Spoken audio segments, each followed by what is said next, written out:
Saudara-saudara sekalian terkasih dalam Kristus, Shalom. Saya Romo Adrian Adirejo OP. Dalam video singkat ini saya mau berbagi dengan Anda sekalian mengenai sukacita dari Bunda Maria. Inspirasi dari permenungan ini adalah bacaan kitab suci mengenai Bunda Maria mengunjungi Elizabeth saudaranya dari Injil Lukas bab 1 ayat 39 sampai 55. Saya mau membagi permenungan ini menjadi 3 bagian. Pertama, sukacita Bunda Maria. Kedua, iman Bunda Maria. Ketiga, pengharapan Bunda Maria. Pertama, sukacita Bunda Maria. Hal yang paling menonjol saat kita membaca Injil ini adalah sukacita yang kita bisa rasakan terpancar dari Bunda Maria. Sukacita ini adalah sukacita yang nyata, yang sangat mendalam, yang ketika Bunda Maria bertemu dengan Elizabeth, dia pancarkan kepada Elizabeth, sehingga Elizabeth katakan, bayi yang ada di rahimku melonjak kegirangan. Bahkan kitab suci juga mengatakan, saat bertemu dengan Bunda Maria, Elizabeth merasakan Roh Kudus ada padanya. Ia menerima Roh Kudus juga. Jadi ini satu sukacita yang dibagikan oleh Bunda Maria yang membawa sukacita itu, membagikannya kepada Elizabeth. Di sini kita bisa melihat bahwa Bunda Maria adalah sungguh-sungguh pribadi yang menyenangkan. Kalau dalam bahasa Surabaya itu ada kata yang dipakai oleh orang-orang Surabaya, bencekno dan nyenengno. Bencekno ini artinya nyebelin, nyenengno menyenangkan. Orang yang bencekno ini, kalau ada dia lebih baik kita nggak usah datang deh. Kalau dia mau pergi sama kita lebih baik nggak usah pergi deh. Orang seperti ini ditinggalkan, dihindari. Jelas Bunda Maria bukan orang seperti ini. Bunda Maria adalah orang yang sangat menyenangkan. Elizabeth itu dipenuhi dengan sukacita ketika berada bersama Bunda Maria. Kalau dalam bahasa Inggris ada kata charming. Kata charming ini berasal, akar katanya adalah charis, yang berarti rahmat. Seorang yang charming ini mungkin gak terlalu cantik, tapi dia kelihatan sangat menarik. Dia gak terlalu pinter, tapi orang mau dengerin dia. Dia itu punya karisma. Kenapa ada orang-orang seperti ini? Orang-orang seperti ini adalah grace bearer. Ada karis dalam dirinya sehingga dia bisa membuat orang lain jadi nyaman sama dia. Nyaman karena apa?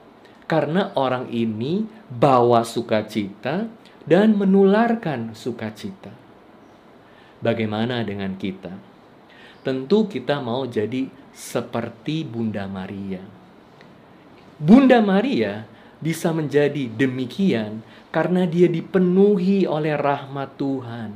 Dia membawa rahmat. Kalau kita mau membagikan rahmat kepada orang lain, pertama-tama kita harus hidup dalam rahmat. Makanya kan setiap kali kita berdoa rosario, kita katakan Salam Maria, penuh rahmat. Kita selalu diingatkan, Bunda Maria adalah Bunda yang membawa rahmat. Apa artinya hidup dalam rahmat? Nah, di sini kita bisa mendengar dari doa pujian Bunda Maria, the canticle, di mana dia mengatakan bahwa jiwaku memuliakan Tuhan dan hatiku bergembira karena Allah juru selamatku, sebab ia telah memperhatikan kerendahan hambanya.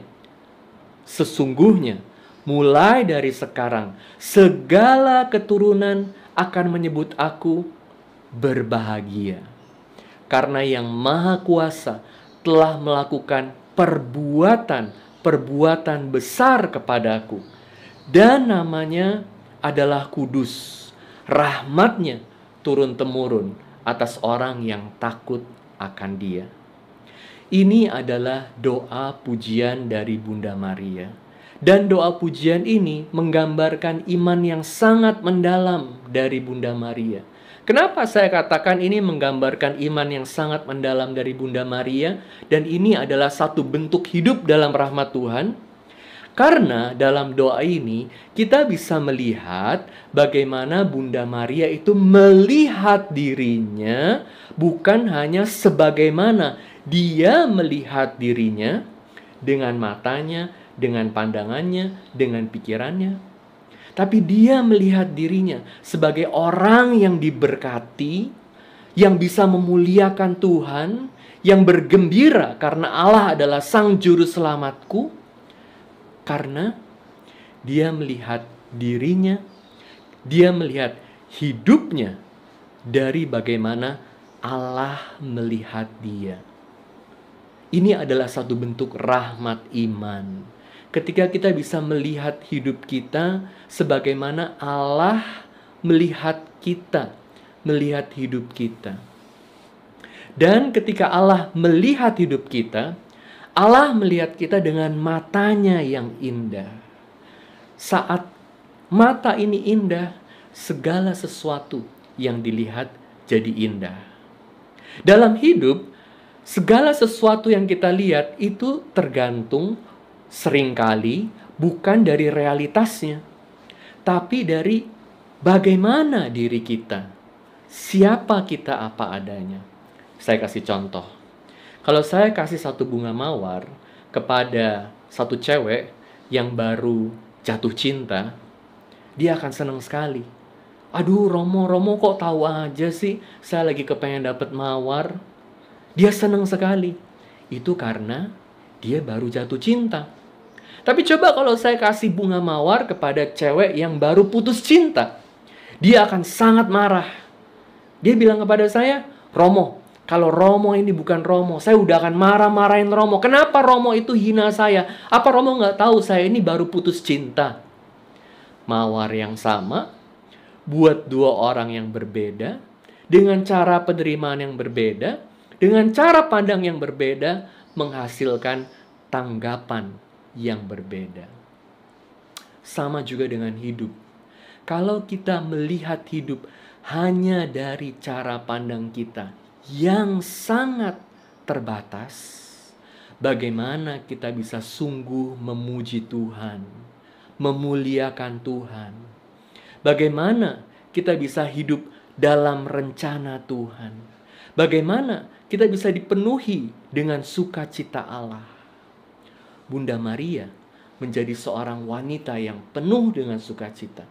Pertama-tama, karena dia melihat bagaimana Allah sangat setia kepada dia. Bagaimana rahmatnya turun-temurun atas semua orang yang takut akan dia.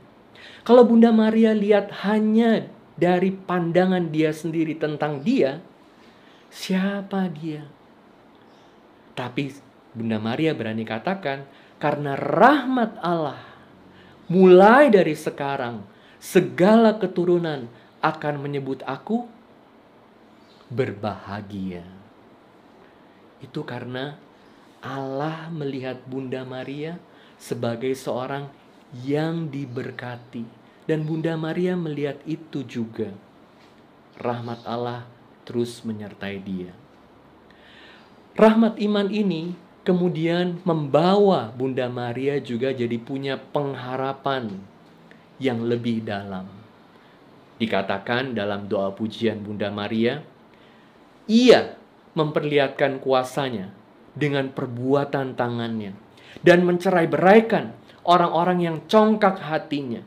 Ia menurunkan orang-orang yang berkuasa dari tahtanya dan meninggikan orang-orang yang rendah. Ia melimpahkan segala yang baik kepada orang yang lapar dan menyuruh orang yang kaya pergi dengan tangan hampa. Ia menolong Israel hambanya karena ia mengingat rahmatnya.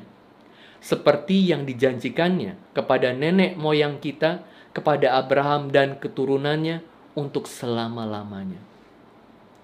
Bunda Maria yang penuh rahmat, yang melihat dirinya diberkati oleh Allah, tidak hanya berpikir untuk dirinya. rencana Allah terjadi buat semua orang yang mau diselamatkan oleh Allah. Semua orang yang seringkali bisa dengan sangat mudah kehilangan pengharapan kalau hidupnya tidak berjalan sesuai dengan apa yang dia inginkan.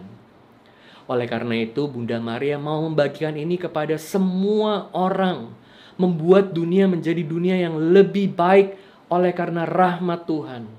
Dalam doa di bagian kedua ini, doa pujian, kita melihat bagaimana Bunda Maria melihat Allah menghancurkan, merendahkan, tapi juga mengangkat. Orang-orang yang lemah, dia angkat. Orang-orang yang berkuasa, dia rendahkan.